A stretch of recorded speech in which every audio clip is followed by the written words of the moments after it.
putting an end to identity politics. This is the Kevin Jackson Radio Show. Welcome, everybody. Kevin Jackson here. KJRadio.com, 844-551-8255 if you want to speak with me. And I would love to speak with you. So I hope you do contact us. If you can't do it there, go to Facebook, go to Twitter, Kevin Jackson Kevin Jackson TBS. The @ sign in front of that is my Twitter handle. So Donald Trump continues his wrecking rampage on everything that is Obama, and this is a great thing for America. We all know the things that he's been talking about doing, like dismantling Obamacare, which will happen eventually. It's easy to get distracted when you have the left fighting against you at every turn, but that's beginning to change, as we've documented time and time again, with people like Nancy Pelosi softening their stance on Trump. I'm not saying they've given up on him, but in terms of they've capitulated, but they certainly are softening their stance. Chuck Schumer came out hard against Hillary Clinton. Hillary's on her book tour trying to sell it. She's now blaming again. She's on the blame game. Bernie Sanders is the reason I didn't get elected. First it was Comey, then it was, I don't know who, the right-wing conspiracy, all these different things. Now it's Bernie. He's the reason why Donald Trump called her crooked. And nobody would let her fight back. Barack Obama wouldn't let her fight back. Black man told her what to do, and she did it. Good old Mandingo girlfriend. Yeah, there you go. Anyway, what I want to talk about now, though, is Donald Trump's continual attack on Obama's policies and how it's going to impact people. This is the type of thing that is helping folks throughout this country, particularly women and minorities. Donald Trump is protecting them from Obama-era racism. And here's what's funny. If you think about it, go back and look at the policies that Trump wanted to change. For example, the travel order. They loved it under Obama, didn't say a word, but Trump says it. They fight it. Then he goes, well, wait a minute, it's what Obama did. Yeah, but anyway, you're not black. So what it amounts to is no matter what Obama did, the left either ignored it or they rejoiced. Obama extolled the virtues of an organization that called black people human weeds, kills black babies at almost 300% the black population, and they don't say a word.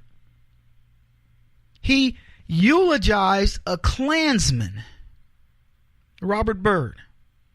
Now, I want you to stop and ask yourself this very simple question. Can you imagine in your wildest imagination of dreams and, whatever you do, can you imagine how Donald Trump would be perceived if he spoke on behalf of an organization that showed abject disdain for blacks and whose stated purpose was to eradicate black people, the human weeds, or what they would say if Trump eulogized a Klansman? Pick any Klansman. Would the world look away so readily as they have with Barack Obama? Think about this. And what of Obama's policies, folks? Forget that white America suffered because you can absorb the pain. But what about blacks? Rampant unemployment, crime, the worst schools in the country. Is there anything that's got black in it that you go, I'll do it? You want to live in a black neighborhood? You want to work for a black company? Do you want to cash your check? I mean, tell me what is black. Look, I'm not trying to be, this is not meant to make people upset or whatever. Black folks can get mad. I don't really care. But I'm asking you the honest to God truth. Do you want to go to black schools? What is it you would do? You want to go to black college? Tell me what you would do that's black, that you go, oh, I'll do that. I'm black and I'll do that thing. You want to go to a hip hop concert? You want to go to a black club? I'm just telling you, there's nothing, and it's sad to say. It's sad to say. I would love to tell you, hey, yeah, so I live in this black neighborhood. Oh, wow, Kevin, when did you move to a black neighborhood? Wow, did you get a raise? You say you moved to a black, when I tell people, look, I live in a black neighborhood. They go, oh, okay. Kevin, I didn't know that. They're like almost apologetic. They're scared for me.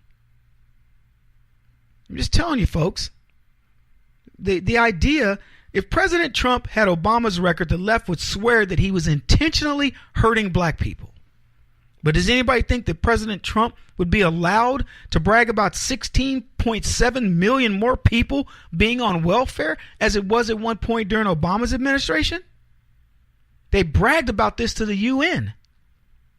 Or would the left allow Trump the luxury of an unemployment figure that depended on people who quit looking for jobs?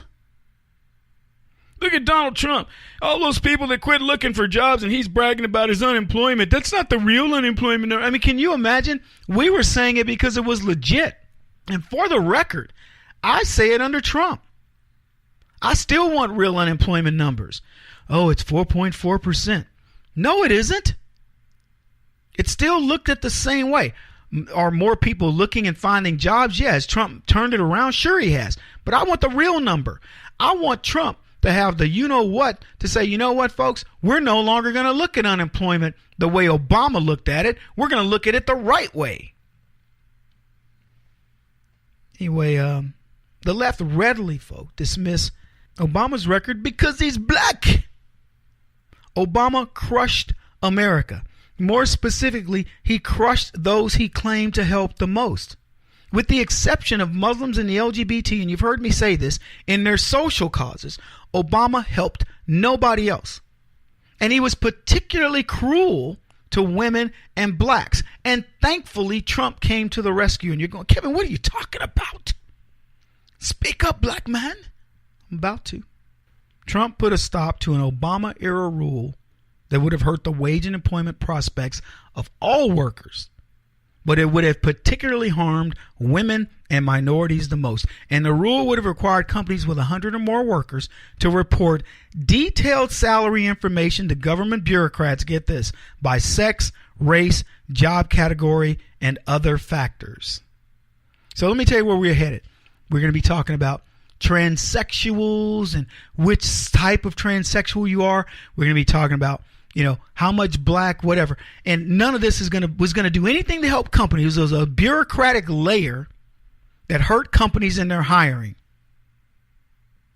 The rule, as I said, I'm going to read this. As innocuous as additional reporting requirements may sound, the way in which the Department of Labor and lawyers would have used this information would have backfired on those workers that were the policy's targets. Now, the purported goal of this rule was they said they wanted to close this misrepresented gender wage gap and empower workers to identify and sue the employers for alleged discrimination in pay and promotions. I want you to think about all the employers and the paperwork that would have gone into this bureaucratic nightmare just because some transsexual says, I don't make as much as heterosexuals or whatever. This is what the government does. I've asked any leftist to show me where asking for data like ethnicity, gender, religion, and so on has helped the American public or even the people you purport to help.